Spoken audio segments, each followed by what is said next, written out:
Liberarsi dal liberalismo dovrebbe essere, credo, il compito fondamentale del pensiero critico oggi. Liberarsi dal liberalismo non vuol dire tanto liberarsi dalla visione politica di Benedetto Croce, la quale visione politica liberale ai tempi di Benedetto Croce era la legittimazione filosofico-politica del mondo della società e della civiltà borghese, il mondo di Goethe e di Mozart, il mondo della grande cultura borghese. Oggi la visione liberale non ha come legittimazione il mondo borghese, che peraltro non esiste più dal 1968, ha invece come proprio compito la legittimazione dei freddi rapporti finanziari del capitalismo assoluto. Il liberalismo oggi si è elevato a pensiero unico dominante, a unica ideologia superstite, ed è proprio contro questa ideologia che occorre indirizzare le energie della critica, o avrebbe detto Marx, le armi della critica. Il liberalismo oggi non è un modo di pensare fra i tanti, e in quanto tale pienamente legittimo. Il liberalismo oggi diventa minacciosamente una forma di pensiero unico rispetto al quale chiunque non sia allineato millimetricamente viene subito etichettato come totalitario, antidemocratico, dittatoriale. Si verifica cioè una demonizzazione preventiva di ogni voce fuori dal coro.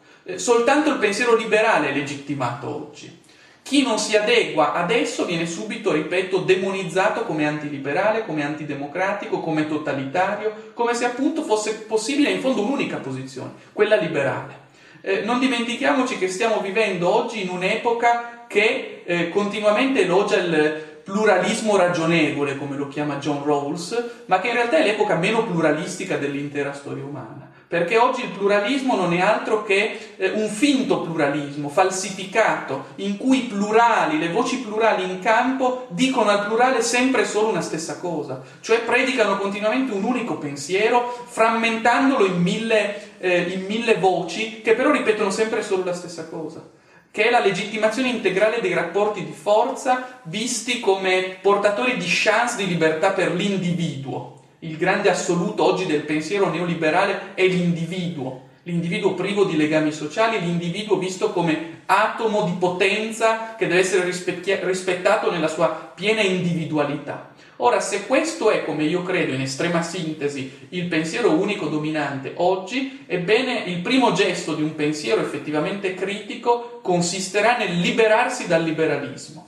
nel far tornare a proliferare posizioni altre visioni del mondo, nel senso che, potremmo dirla anche così un po' banalmente, la pluralità autentica dei punti di vista è pur sempre meglio della reductio ad unum che mai come oggi si sta realizzando sotto il cielo nella forma del pensiero unico dominante.